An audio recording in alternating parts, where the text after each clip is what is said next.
पुरानी हवेली horror story. कहते हैं इस दुनिया में कुछ ऐसे राज हैं जो सामने ना आए तो ही अच्छा है। इस दुनिया में कुछ शक्तियां हैं जिन्हें हम देख नहीं सकते पर महसूस जरूर कर सकते हैं। उन्हीं में एक भयानक शक्ति हर 100 साल बाद जाग उठती है।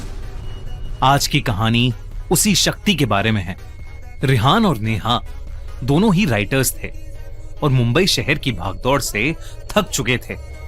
दोनों ने फैसला किया कि वो मुंबई शहर से दूर एक घर ढूंढेंगे और वहीं रहेंगे। महाराष्ट्र में एक छोटे से गांव में उन्हें एक हवेली मिली और वो दोनों उसमें शिफ्ट हो गए।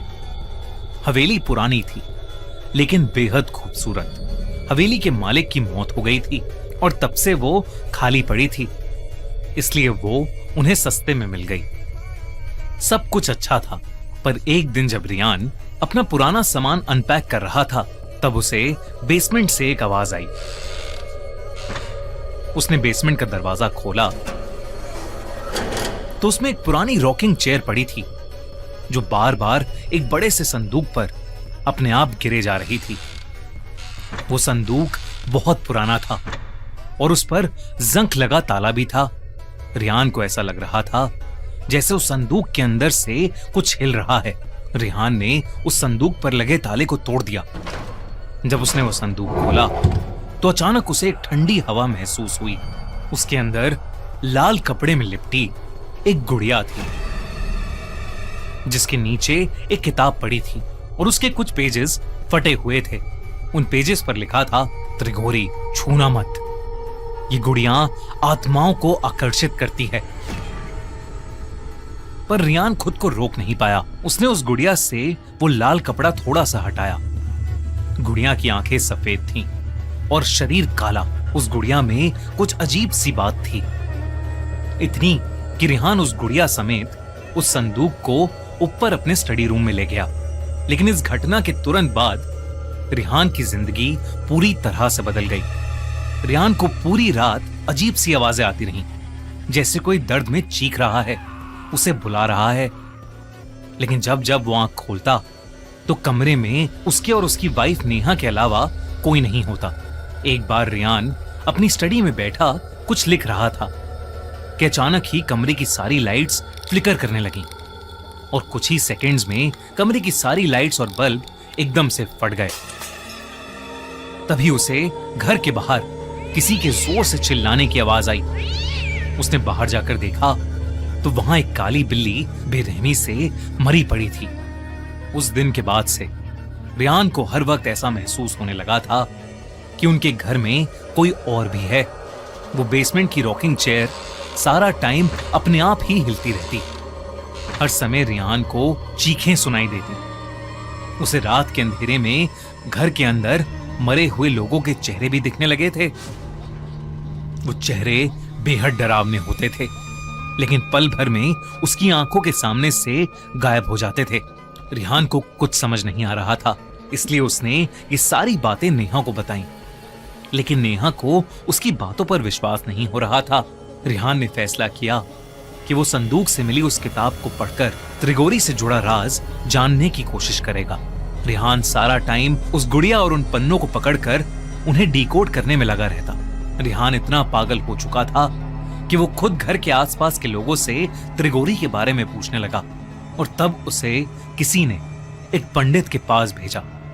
जब वो उस पंडित से मिला तो उस पंडित ने रिहान को कुछ ऐसा बताया जिसे सुनकर रिहान के रोंगटे खड़े हो गए।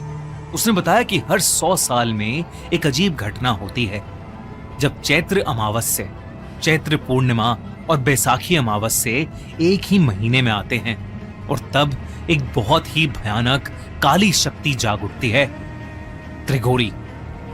ये 3 रातें 100 साल में एक बार जब अप्रैल के महीने में आती हैं तो अपने साथ एक तबाही लाती हैं।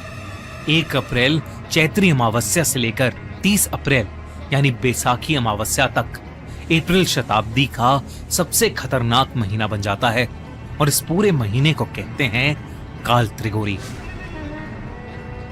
त्रिगोरी अपने साथ एक ऐसा कहर लाता है जो सब कुछ बर्बाद कर सकता है।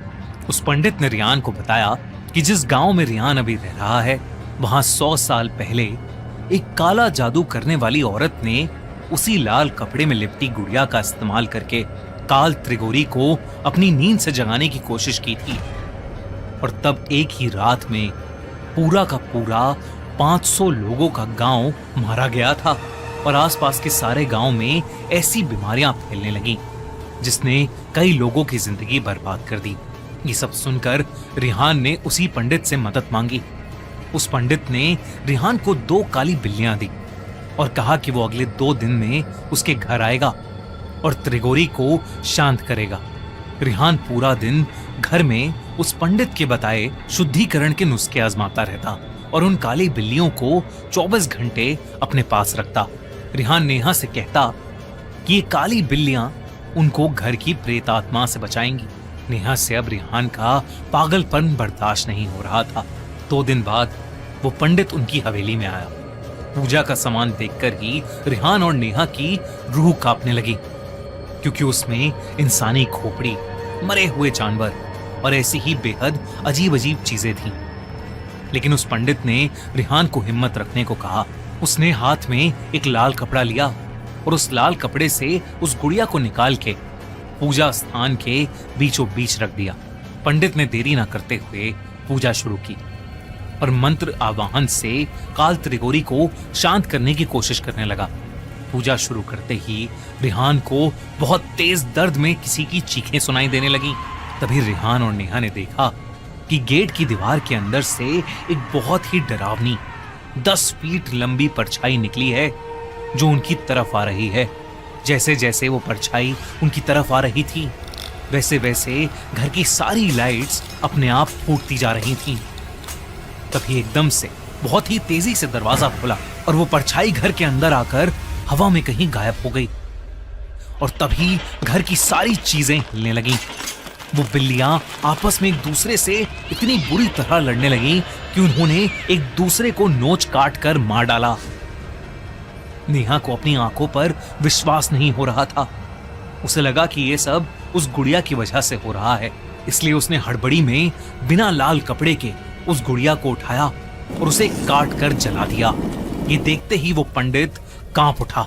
उसने बताया कि काल त्रिगोरी से ऐसे छुटकारा नहीं मिलेगा और बिना लाल कपड़े के उस गुड़िया को छूने की हिम्मत करके नेहा ने अपने पूरे परिवार को संकट में डाल दिया है और अब उन्हें मरने से कोई नहीं बचा सकता। वो पंडित पूजा को बीच में छोड़कर ही घर से जाने लगा। रिहान उस पंडित से मदद की भीख मांगता रहा, लेकिन वो पंडित इतना घबराया हुआ था कि उसने कुछ नहीं सुना और वो वहां से चला गया। रिहान और नेहा की उस रात बहुत बुरी लड़ाई हुई। रिहान उस पूरी रात सो नहीं पाया क्योंकि उसे बार बार वही 10 फीट लंबी परछाई दिख रही थी जो धीरे धीरे और ज्यादा डरावनी होती जा रही थी। अगली सुबह उसे नेहा की चिल्लाने की आवाज आई। वो उसके पास पहुंचा। तब नेहा ने बताया कि पिछली रात उसके माँ बाप के घर में आग लग गई और उसकी पूरी फैमिली उस फायर एक्सीडेंट में मारी गई। रिहान ने डर के मारे अपना सर पकड़ लिया। वो समझ गया था कि यह सब काल त्रिगोरी की वजह से हो रहा है। कुछ ही देर में उसे एक और खबर मिली। जो पंडित उनके घर पूजा करने आया था, उसे भी किसी ने जंगल में बेरहमी से मारकर छोड़ दिया था। अब रिहान को कुछ समझ नहीं आ रहा था कि वो क्या करे। थक हार कर रिहान ने सोचा कि वो संदूक को भी जला देगा, लेकिन जैसे ही वो संदूक तक पहुंचा, उसने देखा कि वो काली गुड़िया वापस से जुड़ गई है और वो उस संदूक के ऊपर बैठकर उसे देख रही है। तभी फिर से उसे नेहा के चिल्लाने की आवाज आई। जब वो अपने कमरे में गया तो उसने देखा कि नेहा के हाथ में एक चाकू है और उसके पीछे वही 10 फीट भयानक लंबी परछाई। नेहा रिहान को देखकर पागलों की तरह हंस रही थी। इससे पहले कि वो कुछ समझ पाता, नेहा उसकी तरफ भागी। गांव वालों को कई देर तक उन दोनों के चिल्लाने की आवाजें आईं। जब वो लोग उनकी मदद करने पहुंचे तो उन्होंने देखा कि हवेली खुली पड़ी है और हवेली की सारी दीवारों पर खून से काल त्रिगोरी लिखा है। जब गांव वाले हवेली की बेसमेंट में गए तो उनके रोंगटे खड़े हो गए, क्योंकि वो दोनों पति पत्नी घर की बेसमेंट में बेजान पड़े थे। पुलिस की इन्वेस्टिगेशन में उन्हें रियान के स्टडी टेबल पर उसकी डायरी मिली, जिसमें उसने पिछले कुछ दिनों में जो कुछ भी उनके साथ हो रहा था वो सब लिखा था। लेकिन जब पुलिस ने पूरा घर छाना तो उन्हें वहां ना ही कोई संदूक मिला और ना ही कोई गुड़िया, बस दीवारों पर बड़े बड़े खून से लिखे हुए 2 शब्द, काल त्रिघोरी। दोस्तों, आपको क्या लगता है कि क्या है काल त्रिघोरी का रहस्य, और क्या होगा जब वो 100 साल बाद वापस जागेगा? अगर आपको इस इंडियन फोकलोर लेजेंड और राज के बारे में जानना है तो देखिए नई